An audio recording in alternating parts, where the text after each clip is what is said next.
Señoritas, vamos a continuar con nuestras meditaciones. Estamos en nuestro taller Herramientas para jóvenes ministros, y el tema que nos ha ocupado en estos últimos meses ha sido la correcta interpretación de las Sagradas Escrituras. Ya sabemos que esto se conoce como la hermenéutica, la interpretación de los textos en base a ciertas reglas que, bendito sea el Señor, ya la hemos visto. Y estamos ahora en la última regla de interpretación, y esta la dejamos de último, las figuras retóricas. Ya vimos algunas figuras retóricas, y hace 8 días habíamos visto solamente la definición de la figura retórica, la prosopopeya. Si usted no le dio tiempo de escribir hace 8 días, le vuelvo a repetir la definición: la prosopopeya o personificación. Es una figura retórica. También en su definición puede ponerle una figura de dicción, como usted quiera. Es una figura retórica consistente en atribuir a los animales o cosas inanimadas cualidades y acciones propias de los seres humanos. Es atribuirle a las cosas inanimadas o a los animales actitudes que son propias de nosotros. Y le había puesto como ejemplo cuando están hablando las señoras allí, que no les gusta el chisme, pero sí les entretiene, como dicen por allí, ¿verdad? Cuidado, porque las paredes oyen y hablan.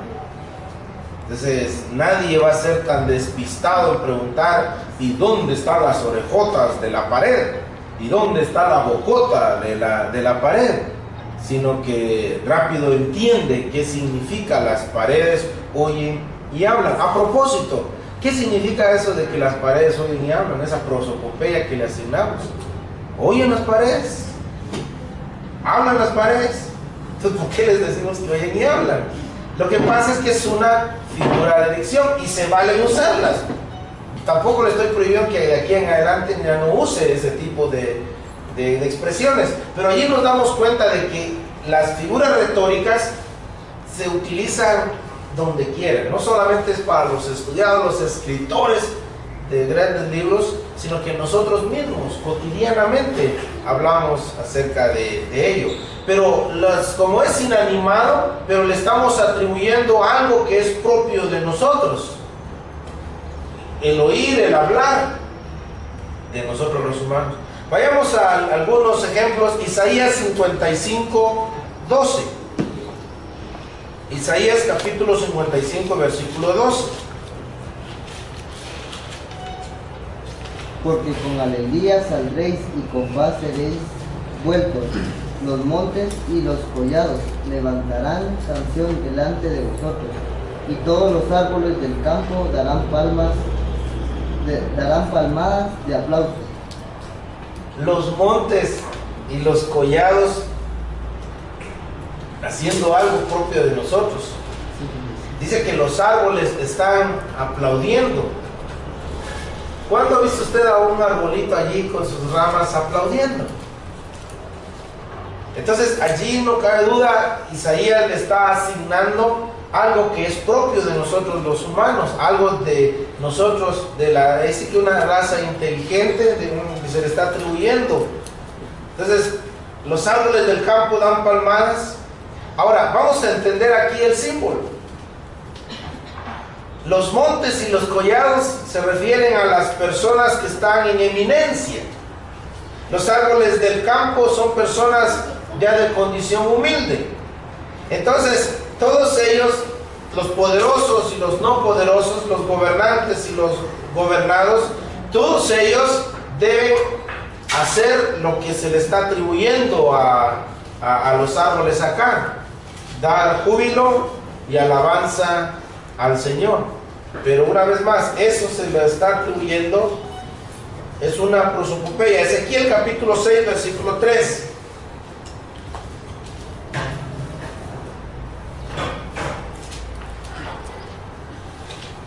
Ezequiel 6:3. Y dirás, montes de Israel, oíd palabra de Jehová, el Señor. Si ha dicho Jehová el Señor a los montes y a los collados, a los arroyos y a los valles, he aquí que yo haré venir sobre vosotros espada y destruiré vuestros lugares altos.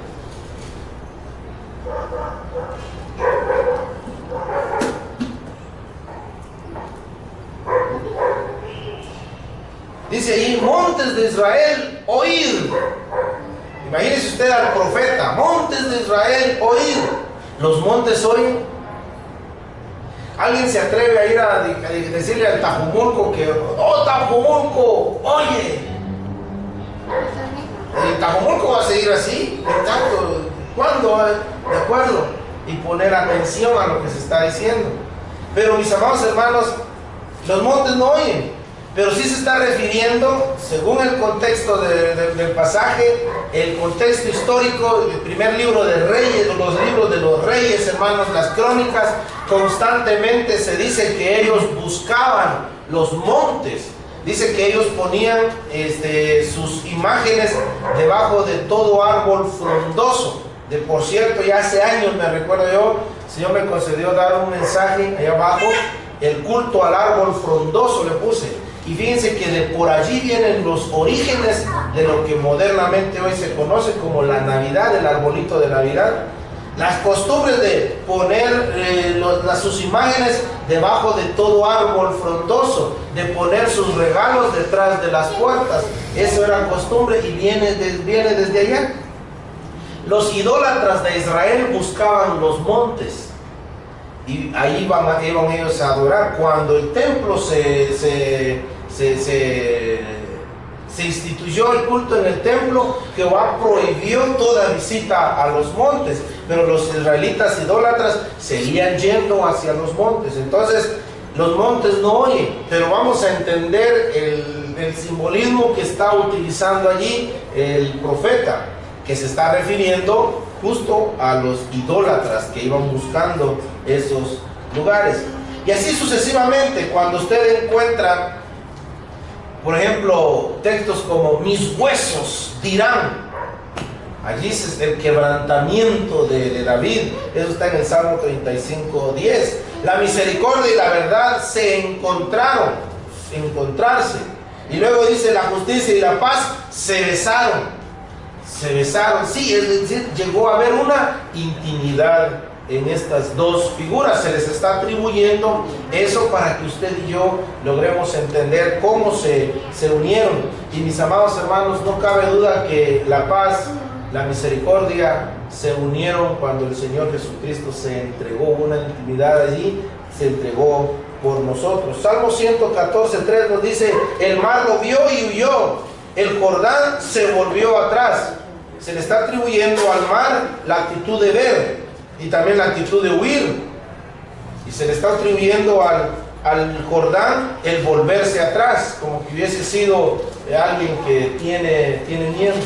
Ahora una pregunta, mis amados hermanos, es el asna de Balaam. ¿Es una prosopopeya o fue un hecho real? Un hecho real. Un hecho real.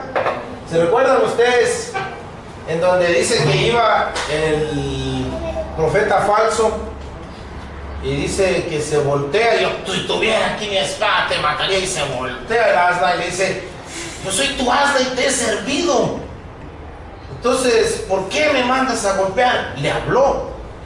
Entonces allí el escritor, que es Moisés, se considera que es Moisés, se atribuye, utiliza una prosopopeya. Ya hermano Ramito dijo que no, que es literal. ¿Es literal? Veámoslo si es literal o no. Y esto lo encontramos en el libro de Números, Lo estoy buscando. Aquí está Números capítulo 22.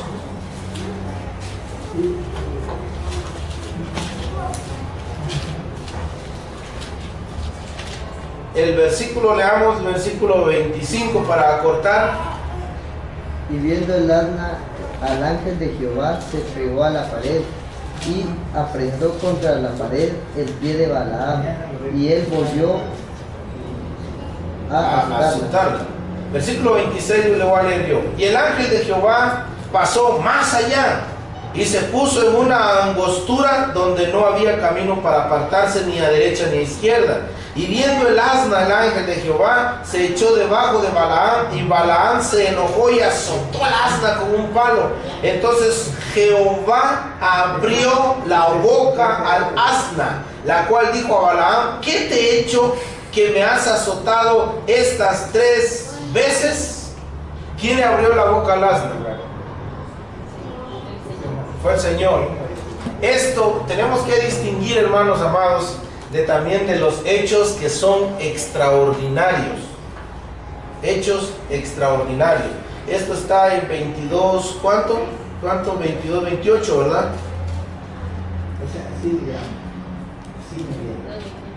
22, 28. Bueno, allí se queda usted con la cita bíblica.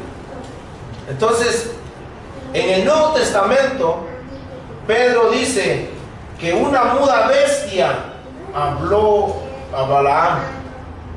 Entonces ya los escritores del Nuevo Testamento reconocen que fue cierto. Hace 8 días, hermano Arnoldo decía, o sea que en la Biblia aparecen 2 animales que abrieron, que hablaron: la serpiente que habló con Eva, y el asna de Balaam, que fueron hechos extraordinarios. Entonces no es una prosopopeya, es decir, el escritor no le está asignando al asna. Fuera una prosopopeya si Jehová dijera: y el ángel de Jehová dijo, y tú, asna, habla al profeta para que él entienda que tú, siendo no inteligente, sí me has entendido. Entonces sí diríamos, es una prosopopeya, porque se está dirigiendo a un animal para que él hable. Pero claramente el texto dice que el asna habló. ¿Y quién abrió la boca del asna para que hablara? Fue Jehová. Él tiene poder. Fíjense que escuché un comentario de esto. Le hacen una pregunta a Paul Washer, que usted puede encontrar predicaciones de él, bien ahí. Le hicieron una pregunta a Paul Washer. Hermano, le dice, en esas iglesias donde no se predica la Biblia, ¿puede haber alguno que se salve? Hermano, le dice, si el Señor usó a una burra, ¿cómo no va a usar a un falso profeta? Y es cierto. Pasemos a otra figura de dicción, y es la ironía. La ironía. Del griego, le conté que todas estas palabras tienen su equivalente en griego, ¿verdad? Entonces hay unas que se asignó, se quedó en su folleto, y otros no. Del griego, eironeia, es una figura retórica o una figura de dicción. Ya le dije que usted puede usar esas 2 palabras. Es una figura retórica que consiste en dar a entender lo contrario de lo que se dice, pero siempre de tal modo que se hace resaltar lo verdadero. Esta semana que pasó, los jóvenes Sala Evangélica de la ciudad capital pusieron un comentario, y luego un joven pone: amén, hermano, amén, como que le gustó el comentario que pusimos, hermanos, ahí. Amén, hermano, amén. Y la figura que le aparece allí en el Face es de Ricardo Arjona. Entonces vengo: Eric, míreme, ese es mi esposa. Y yo llegué, hice mal porque usé el Face de mi esposa. Yo era en realidad el que estaba escribiendo. Cuando le digo, volteo a ver y puse: oh, Arjona cristiano. Ese es un ejemplo de ironía. Oh, Arjona es cristiano. Y estaba ironizando. Y él responde y pone allí: no todo aquel que dice ir a la iglesia es hijo de Dios. Entonces le respondí, así es, querido joven, por eso el Señor nos manda a salir del mundo. Pero él me puso también, Jesús, hermano mío, es verbo no sustantivo. Y después yo le respondí con otra ironía, y la forma en que le fui tratando fue ironizando. Ese es un ejemplo de ironía.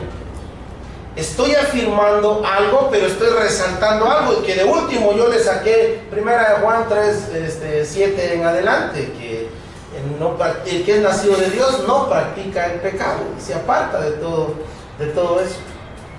Como cuando la señora mira a su hijito que hizo una travesura, entonces viene la señora y se le pone al niñito, qué bonito el muchachito. Está ironizando, porque para lo que hizo no precisamente es bonito ese niñito allí. Está ironizando. Vayamos a ejemplos bíblicos. Segunda a los Corintios 12:11.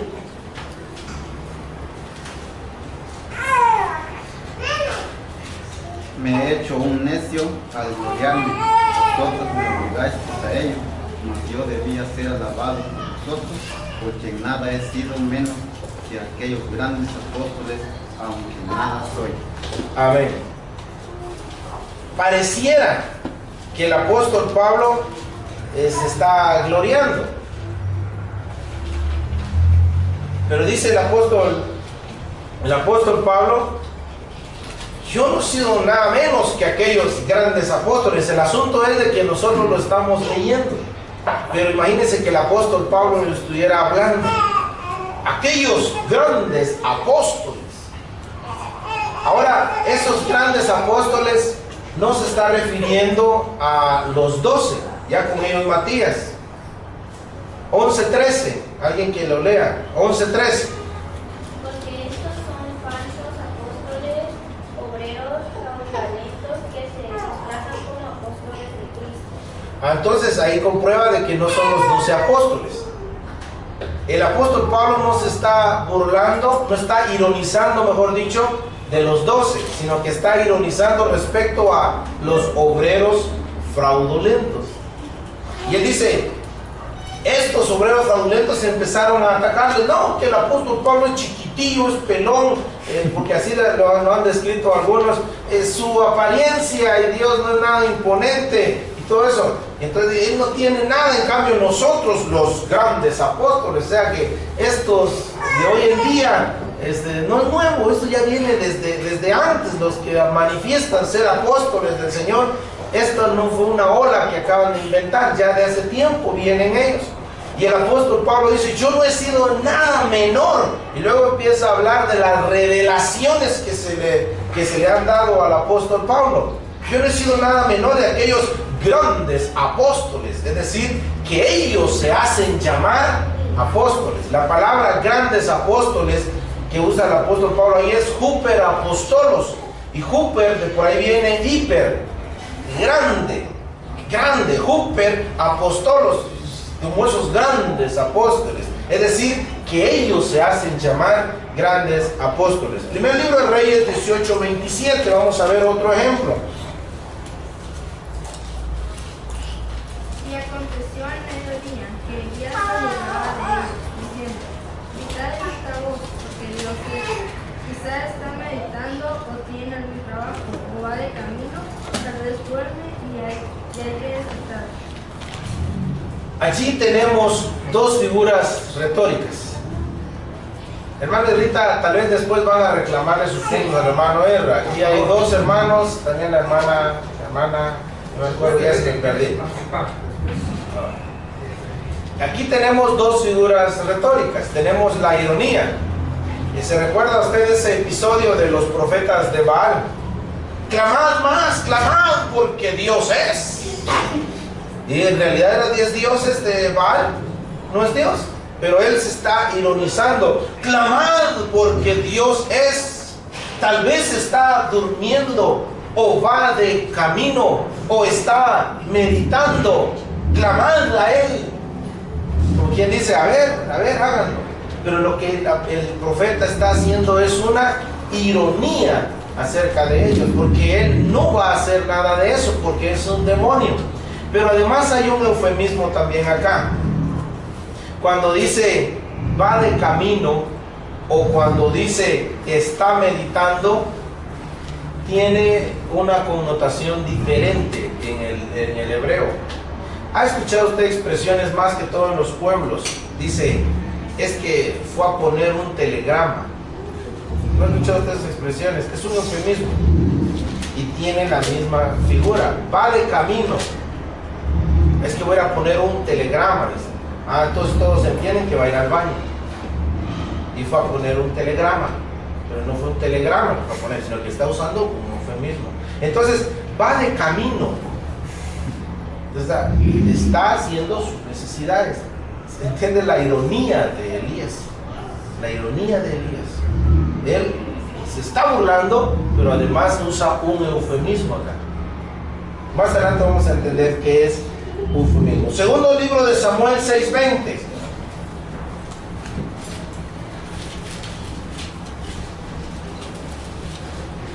Segundo libro de Samuel 6:20.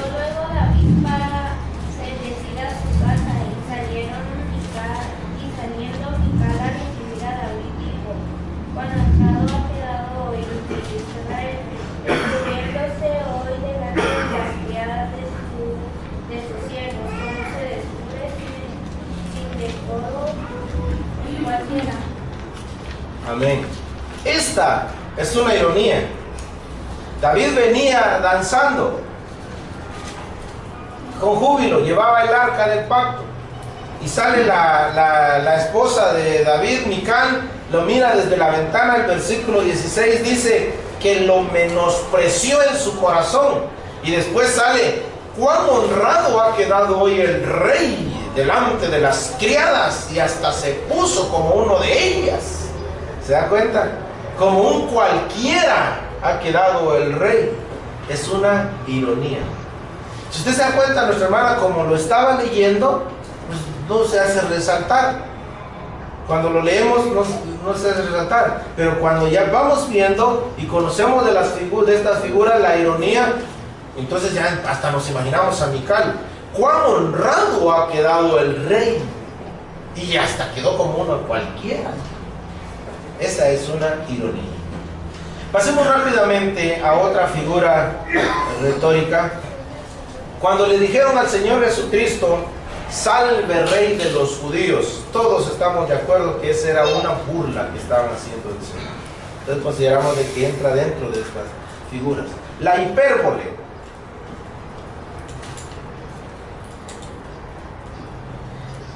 La expresión griega es huper o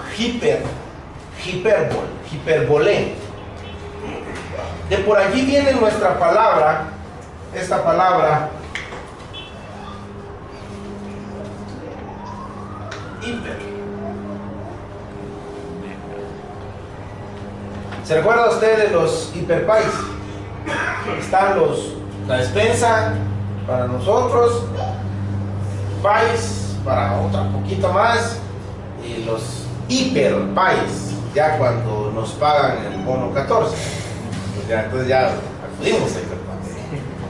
Entonces es pais, sí, pais, hiper, el gran parqueo, las grandes, todo lo que tenían allí adentro, las grandes bodegas, hiper, grandes. Y en eso consiste, la hipérbole. Significa exceso o exageración. Le voy a dar la definición. Es una figura retórica o de dicción que consiste en aumentar o disminuir excesivamente la verdad de aquello que se habla para elevar el sentido. Se lo voy a repetir para lo que está escribiendo. Es una figura retórica que consiste en aumentar o disminuir excesivamente la verdad de aquello de que se habla para elevar el sentido. Al hermano Ramirito le impactó porque lo ha repetido como unas 3 veces. No está mal. Una frase que el hermano Arnoldo repitió un día miércoles allá abajo. Ya se lo dije 20,000 veces, pero no importa, se lo vuelvo a repetir. Y esa frase le impactó al hermano Ramirito. Lo que estaba pasando allí era una hipérbole. 20,000 veces no creo que hubiese repetido esa expresión.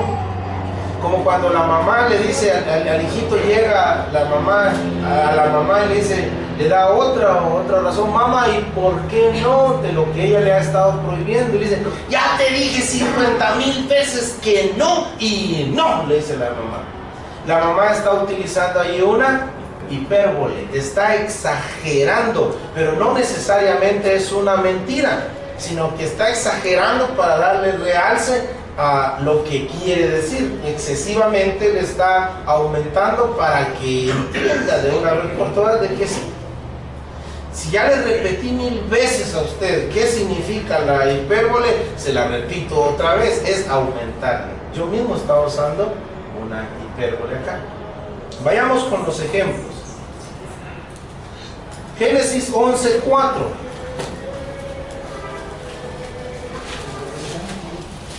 Dijeron, vamos, edifiquemos una ciudad y una torre, cuya cúspide llega al cielo, y hagamos sus nombres, por si fuéramos esparcidos sobre la faz de toda la tierra.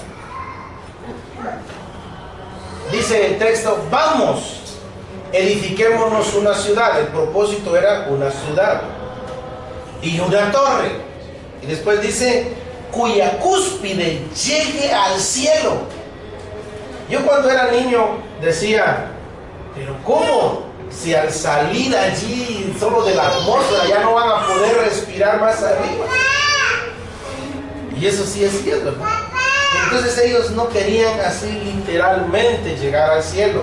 Dice, y hagámonos un nombre, es decir, ser renombrados, por si fuésemos esparcidos, fuésemos destruidos, que haya un nombre. ¿Saben cuál es el problema, mis amados hermanos? Que hay un solo nombre bajo el cielo. Solo es un nombre. Lo que el hombre, así como la serpiente que ya les había mordido y les había pegado su ponzoña de querer ser igual a Dios, querían elevarse y tener un nombre. Entonces ya no habría solamente el nombre único y bendito del Señor, sino que también el nombre del hombre. De allí se empezó a originar la idolatría. De allí se empezó a originar la idolatría, ya habían indicios, pero de allí se empezó a originar la astrología. De allí se empezó a originar todo eso. Y sabe una cosa, nuestras sociedades está diseminado, se ha diseminado todo esto en todo el mundo. ¿Por qué cree usted o de dónde cree usted que los mayas? ¿Sabe cómo son los templos de los mayas? Así. Pura torre. ¿De dónde cree usted que trajeron los aztecas, los incas? ¿Por qué cree usted que los chinitos tienen sus nombres?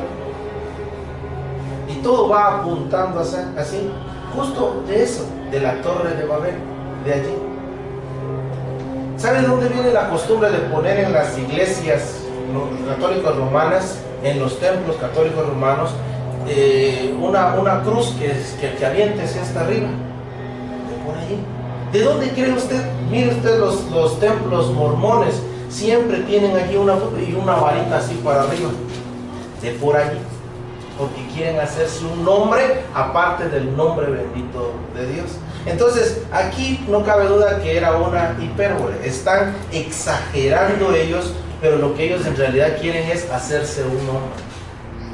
Allí estuvieron los abuelitos de Walter Mercado. Allí está.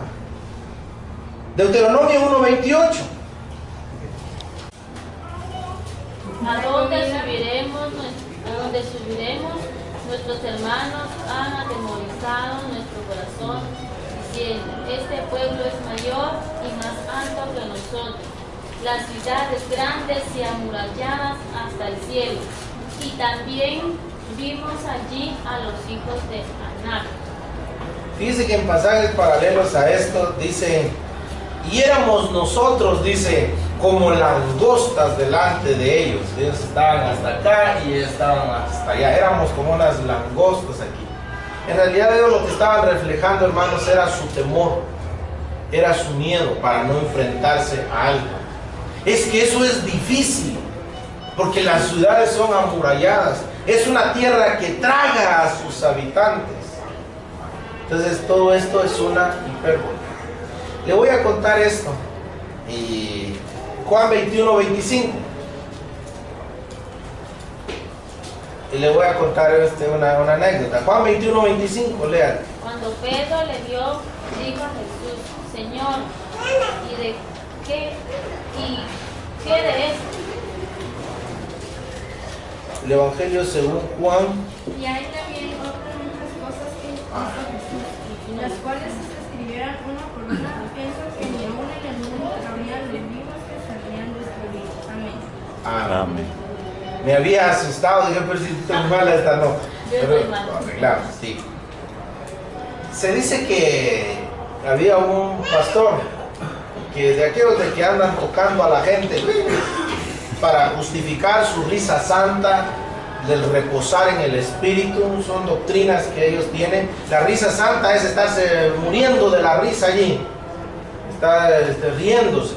El reposar en el espíritu le llaman ellos cuando tocan a las personas y se quedan en ellas quietos allí. Pero son doctrinas que no encontramos en las Sagradas Escrituras. Definitivamente no aparecen.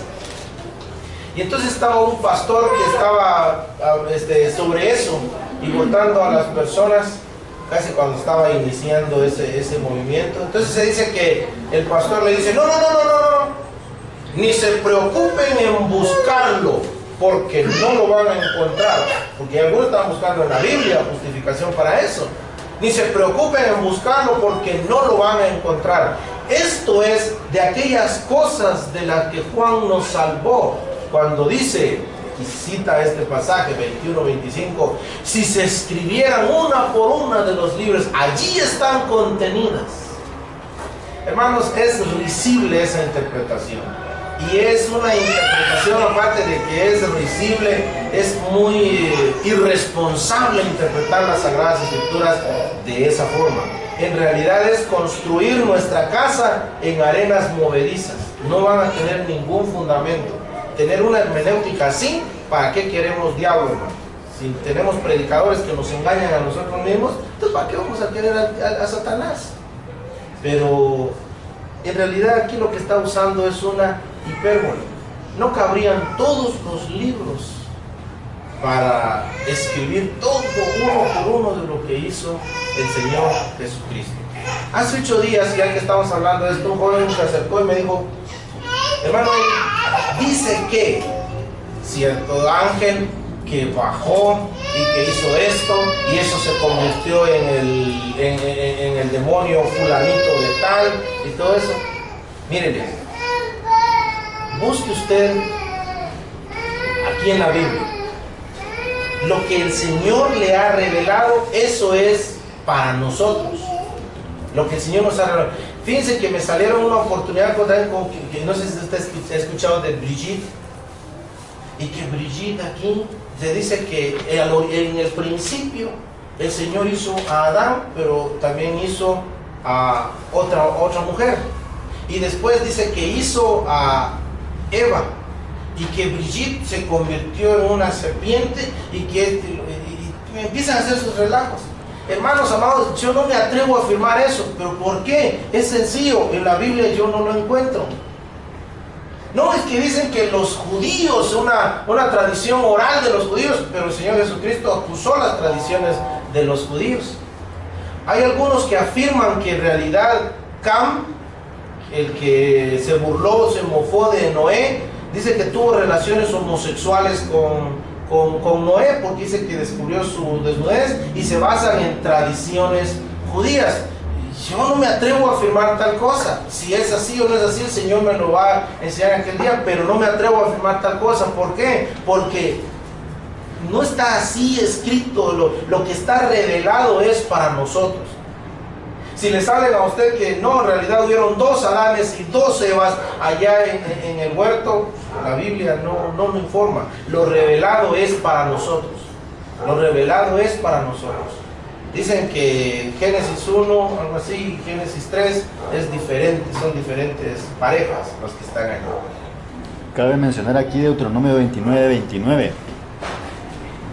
Las cosas secretas pertenecen a Jehová, nuestro Dios, mas las reveladas son para nosotros y para nuestros hijos para siempre, para que cumplamos todas las palabras de esta ley. Así es, y justo eso era lo que tenía en mente. Gracias, hermano Arnoldo. Las cosas reveladas son para nosotros. La otra vez estaban discutiendo unos, en donde decían, ¿de dónde trajo Caín su mujer? A propósito, ¿de dónde salió la esposa de Caín? Y había una explicación absurda de una vez. No, es que la serpiente se convirtió en mujer y por eso ¿hasta dónde van? Hermanos, no es así. Lo más lógico, hermano, lo más lógico en aquel tiempo era permitido, lo más lógico es que Caín se casó con una hermana en la carne, porque la Biblia habla de que Adán y Eva tuvieron hijos e hijas. En todos esos tantos años que vivió Adán y Eva, engendraron más hijos e hijas. Sea que se haya casado con una su hermana, lo más lógico. De que no es que la serpiente se convirtió en mujer una vez más, no lo dice la Biblia. No lo dice la Biblia. Más adelante ya pues se permitía casar entre primos. Más adelante el Señor es tajante: no descubrirás la desnudez de tu hermana, no descubrirás la desnudez de tu madre, no descubrirás la desnudez de tu tía, no descubrirás ni con nueras. Yerno no era yerno, nada de eso. Se permitía. Pero ¿de dónde, hermano? Usted y hace 8 días cité primero a los Corintios, donde dice: no tenemos derecho nosotros de traer a una hermana por mujer. Se refiere a una hermana en Cristo. Más adelante nosotros somos hermanos en Cristo. O sea, sí nos casamos entre hermanos, pero somos hermanos en Cristo, no en la carne. Dice que los jóvenes tienen que ver a las señoritas como a hermanas. Las señoritas tienen que ver a los jóvenes como hermanos. Cuidadito si yo le pongo una mano encima a mi hermana y tengo pensamientos malos con mi hermana. ¿Qué tunda me hubiese dado mi papá si hubiese hecho eso? De la misma forma, usted tenga mucho cuidado de cómo mira y cómo piensa de su hermana. Y a nuestras hermanas mayores como a madres. Somos una gran familia, hermanos. Todo sale por esto precisamente, y esa interpretación, al menos que sirva de algo la interpretación irresponsable de ese pseudopastor. Esta es una hipérbole en realidad. Pasemos rápidamente a otra figura retórica: el tipo o el arquetipo. Usted tiene más que todo en su folleto, por eso es que voy a ir así rápido. Tenemos 2. ¿Se recuerda usted la contraseña y el correo, verdad? Ya subimos ya está subido el folleto. Bueno, hermano, le encontró un error por allí, no en folleto, sino a la página, en donde si usted responde para agradecer, ya no se puede, ¿verdad? O si otra persona entra, ya no se puede, algo así es, ¿verdad? Bajarlo sí, pero no reenviarlo. Bajarlo sí se puede, pero no reenviarlo. El tipo. Está el tipo nato y el ino.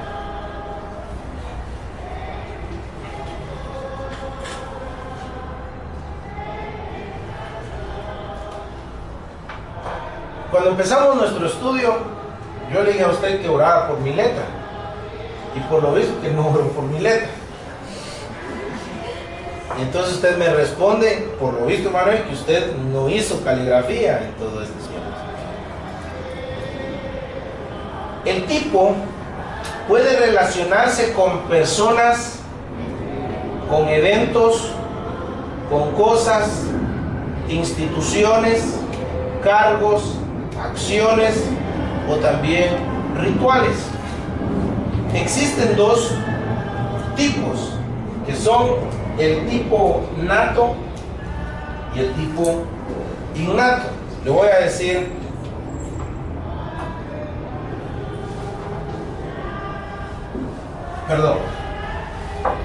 es conocido así.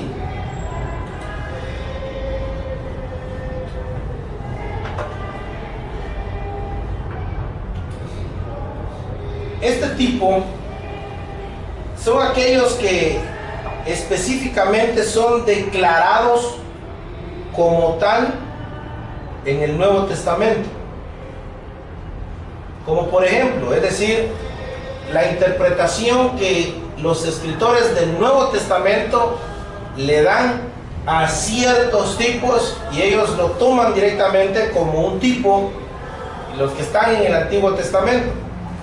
Le voy a explicar. El escritor a los Hebreos dice que Melquisedec es un tipo del Señor Jesucristo, pues no tiene principio ni fin, no tiene genealogía. Entonces dice él, es un tipo del Señor Jesucristo. El escritor también a los Hebreos dice que Aarón en el sumo sacerdocio es un tipo del Señor Jesucristo, que Adán es un tipo del Señor Jesucristo. Está el Adán y está el segundo Adán. Está el Adán material y el Adán espiritual. Entonces dice el apóstol Pablo, es un tipo del Señor Jesucristo. Ahora, estos tipos, el tipo inferido, son aquellos que el Nuevo Testamento callan en cuanto a ello, pero por sus características, por sus similitudes, no se pueden desaprovechar.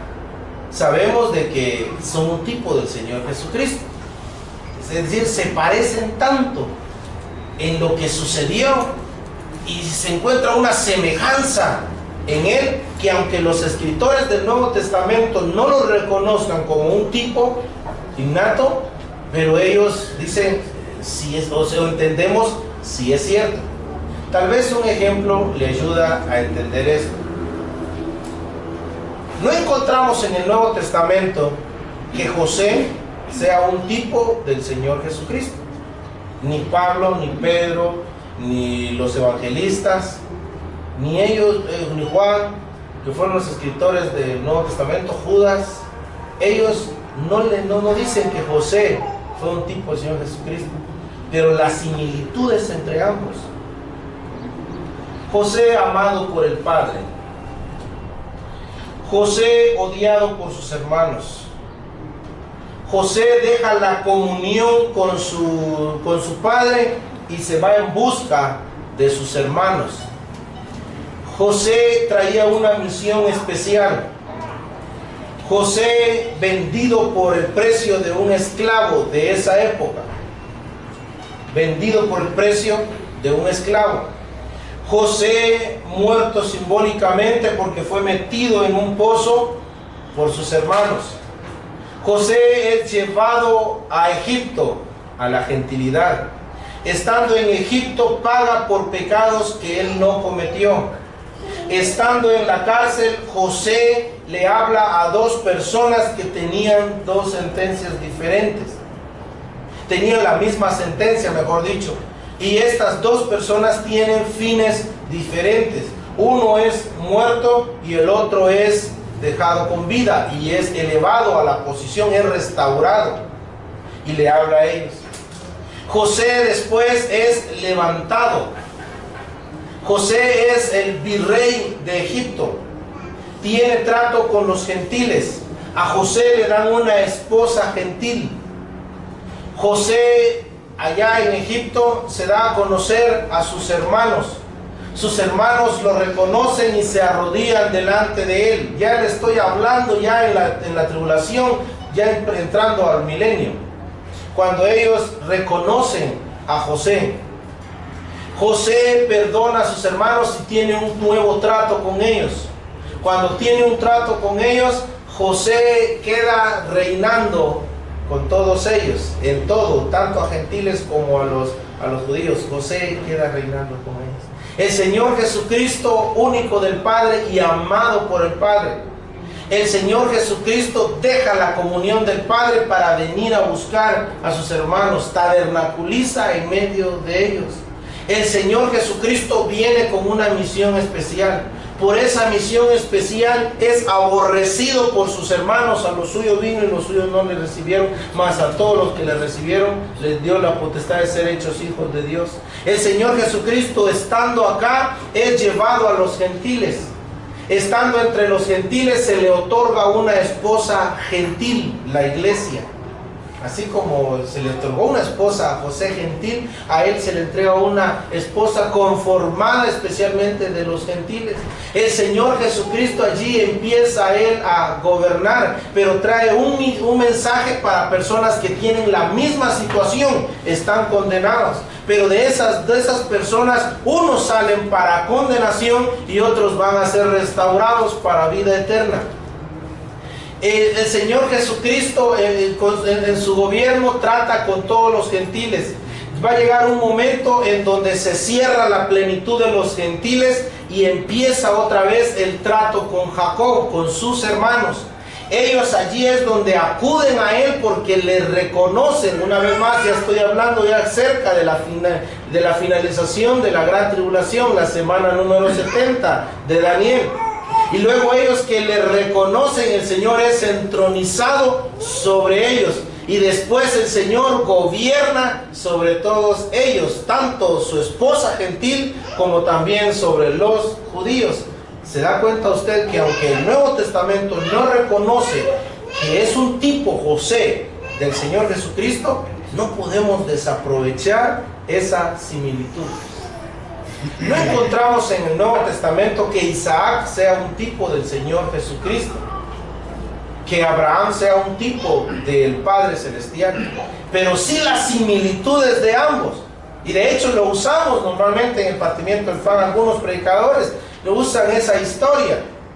Allí está Abraham, toma el cuchillo y toma el fuego, la justicia y la ira de Dios en las manos de Dios.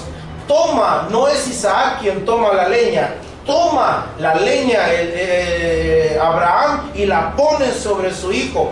Toma el Señor Jesucristo, toma el Padre los pecados nuestros y los pone sobre su hijo. Luego están caminando y cuando llegan allá, pone a Isaac el cordero, pone allí porque en sustitución de otro habría de padecer él. Él toma el cuchillo, su ira, para que caiga sobre Isaac, para que después tome el fuego que es su justicia y le consuma a él. La historia nosotros la sabemos. Ay, cuando yo era niño y leía esa historia, a tiempo llegó. Pero sabe una cosa, en este drama tan grande, en esta obra tan grande, tuvo una pausa nada más esa historia, porque años más adelante el Padre Celestial literalmente toma a su hijo y toma su ira, el cuchillo, y asesina a su hijo. Su justicia cae sobre su hijo porque carga el pecado de todos nosotros sobre su hijo bendito, y él se entregó por nosotros. Es un tipo precioso y perfecto del Señor Jesucristo. No podemos desaprovechar esas similitudes entre ambos. A eso se refería el hermano Pablo Morataya hace 15 días, cuando habló de los tipos. No tuvo tiempo el hermano, pero justo a eso se refiere. Los tipos, el tipo. Pasemos rápidamente a otro. Solís, ¿puedes dar los ejemplos para que queden en la grabación? Las citas y todo. De los ejemplos. En Génesis 37 tenemos el ejemplo por ejemplo, de José. Génesis, hay otras figuras más preciosas en cuanto a Isaac. Fíjese que después de que Isaac, en Génesis 22 está el ejemplo de Isaac, Y fíjense que justo después de que Isaac es sacrificado simbólicamente, al siguiente capítulo, 2 capítulos después, lo tenemos casándose, o sea, con una esposa. Solo es después de su muerte que tiene una esposa. Solo es después de su muerte que tiene esta preciosura de esposa el Señor Jesucristo. Y no se lo digo en su carne, se lo digo en el Espíritu, en el nuevo hombre, que ya gozamos de esa vida. Entonces, Génesis 22 y 24 respecto a Isaac. Le voy a mencionar así rápidamente. Adán, Romanos 5:14, tipifica al Señor Jesucristo. El arco iris se refiere, tipifica los pactos de misericordia y de fidelidad del Señor. Génesis 9 del 13 al 16, Ezequiel 1:28, Apocalipsis 4:3, y compara con Isaías 54 del 8 al 10. El día de reposo del Antiguo Testamento prefigura el descanso de las obras religiosas en Cristo Jesús. Hebreos capítulo 4. Isaac cargó la leña, Cristo cargó su cruz. A Isaac le pusieron la leña encima, a Cristo le pusieron nuestros pecados encima. Abraham tomó el cuchillo, que se refiere a la ira de Dios, y el fuego, que se refiere a la justicia. El Padre derramó su ira santa contra el pecado y su justicia, y asesinó literalmente a su Hijo unigénito. Esto compárelo con Isaías 53:10.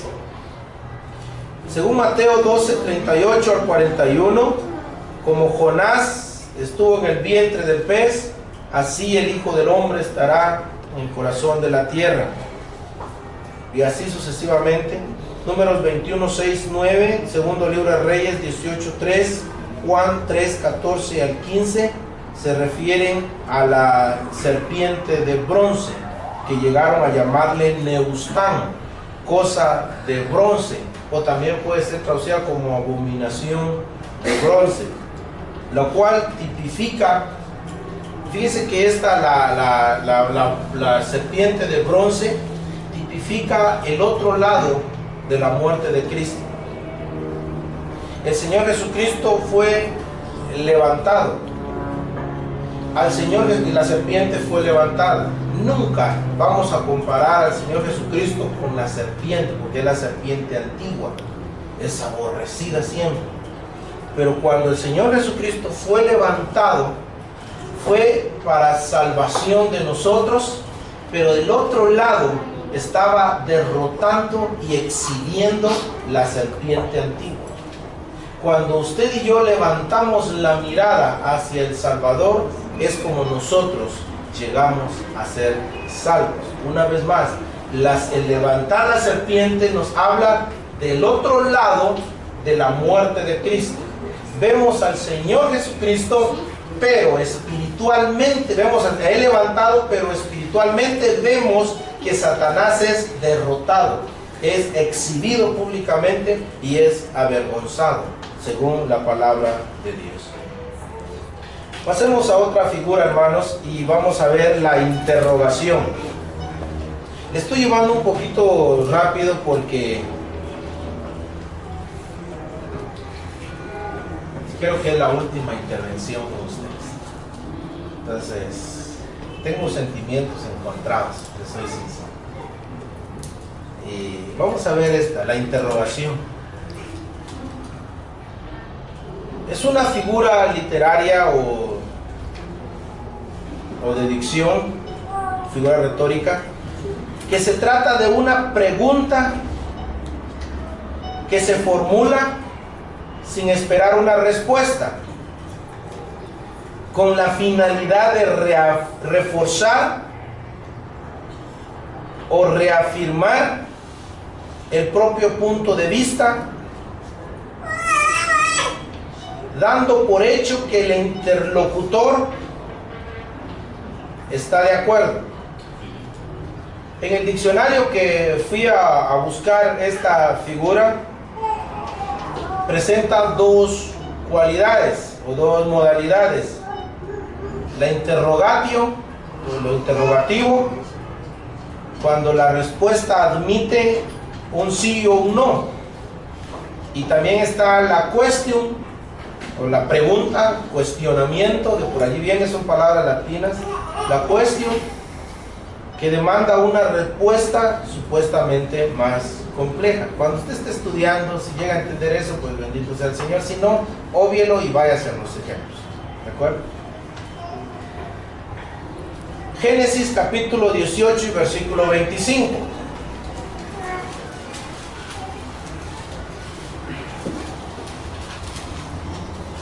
Lejos de ti el hacer tal que hagas morir al justo con el impío, y que sea el justo tratado como el impío. Nunca tal hagas.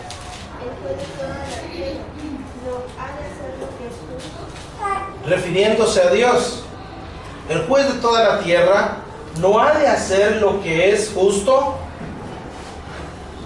¿Cuál sería nuestra respuesta? Se infiere que sí. Sí, o sea, no está preguntando, sino que está afirmando que el juez de toda la tierra, Él hace todo lo que es justo, porque Él es el juez justo. Entonces su misma naturaleza hace que esto sea justo. Habla de Génesis 3:9. Mas Jehová Dios llamó al hombre y le dijo: ¿dónde estás tú? Le pongo esta pregunta acá. ¿Dios ignoraba dónde estaba Adán? No. No sabe Dios. Dios no sabe nada. Bien, es fácil escondérsele de Dios. ¿Por qué? Porque mire, ahí la Biblia dice: ¿dónde estás tú? Entonces Dios sencillamente en el juicio final busco un matorral, me le escondo allí y que todo el mundo pase en el juicio y yo estoy salvo, porque como Él no sabe nada. ¿Es eso? No. Dios sí sabía dónde estaba Adán. Y sabe una cosa, si hay algún impío aquí con nosotros, el Señor le sigue preguntando a usted: ¿dónde estás tú? ¿Dónde estás tú? Entonces, la respuesta la pregunta ¿dónde estás tú? No quiere decir, no infiere de que el Señor ignore, sino que fíjense que cuando el Señor pregunta, Él no pregunta porque ignora, sino que Él lo hace para escrutarnos. Él nos hace para que nos examinemos. Nos obliga el Señor con sus preguntas a que nos examinemos. Otra pregunta similar a esta, primer libro de Samuel 13:11.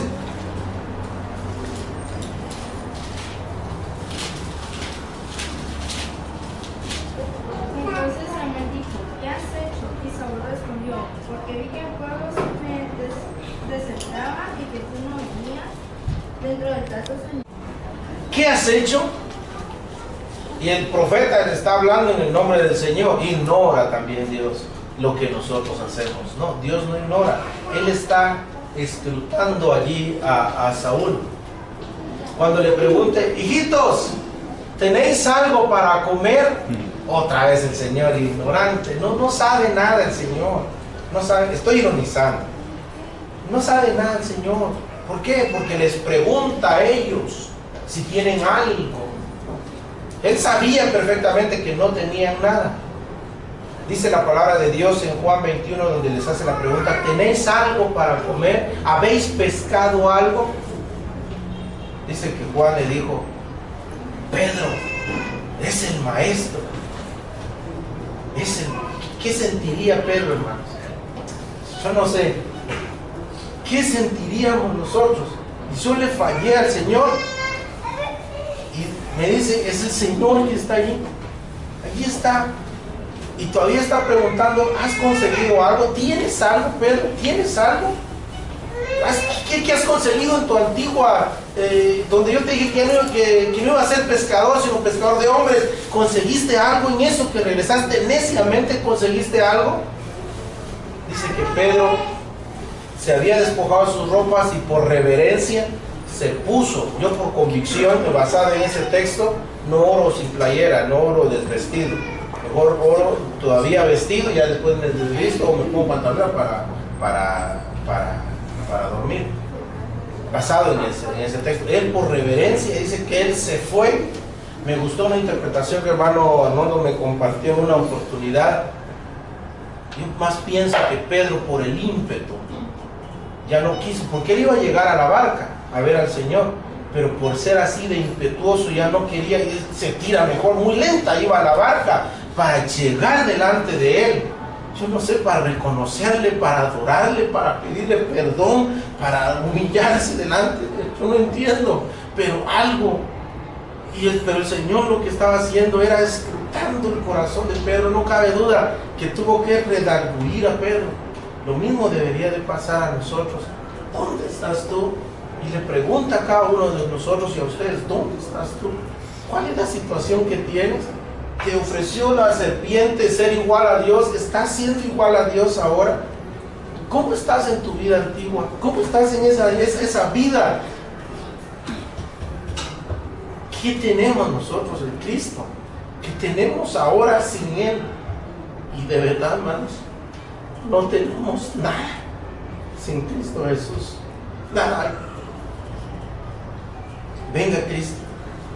Y si hay alguien que ha estado disciplinado, que ha caído, venga a Él. Hay alguien que no se ha bautizado, pues hágalo. ¿Por qué no da ese paso del bautismo, ese paso de obediencia? Y venga a Él. Con Cristo está la dicha, hermano. Sé que la interrogación hace eso. Quiero citarle este ejemplo. Primero a los Corintios 10, 16. Primero a los Corintios 10, 16. Y La de... copa de bendición que bendecimos no es la comunión de la sangre de Cristo, el pan que partimos, no es la comunión del cuerpo de Cristo. No sé si se dieron cuenta ahorita de nuestra hermana Cindy, me gustó cómo leyó ella ahorita. Así deberíamos leer. La hermana hizo resaltar. Cuando hay una coma, haga resaltar la coma. Si hay un punto, haga resaltar el punto. Si hay pregunta, haga resaltar los signos. Dice, la hermana Cindy leyó de esta forma. Normalmente leemos así: la copa de bendición que bendecimos no es la comunión de la sangre de Cristo. El pan que partimos no es la comunión del cuerpo de Cristo. Y la hermana Cindy dice, leyó, la copa de bendición que bendecimos, coma, no es la comunión de la sangre de Cristo. El pan que partimos no es la comunión del cuerpo de Cristo. ¿Verdad que cambia? El hermano Roberto Juárez citó una oportunidad. Dice que hubo un predicador que dijo: hermanos, muchos dicen que la sangre, el pan y el vino representa ahí la comunión del cuerpo de Cristo y la sangre de Cristo, pero no es así. Y que todos se quedaron admirados de lo que él había dicho, porque la Biblia dice, y citó este pasaje. Después dice que lo llamaron aparte, hermano. Mire, hermano, aquí hay una interrogación que no es por duda. Y entonces le explicaron, seguramente le explicaron acerca de esta figura retórica, la interrogación, de que no necesariamente se espera una respuesta, porque ya da por hecho, por sentado la respuesta. La copa de bendición que bendecimos no es la comunión de la sangre de Cristo. Ah, sí, es cierto. El pan que partimos no es la comunión del cuerpo de Cristo. Entonces todos nos quedamos, sí, es cierto. Es una figura retórica. Vamos a ver otra, la apóstrofe. No se va a confundir. La apóstrofe no quiere decir que era la figura retórica favorita de los apóstoles.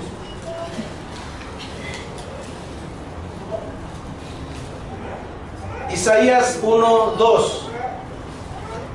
Oíd cielos y escuchad tu tierra, porque habla Jehová. Crié tus hijos y los engrandecí, y ellos se rebelaron contra mí. Amén. Le voy a dar la definición.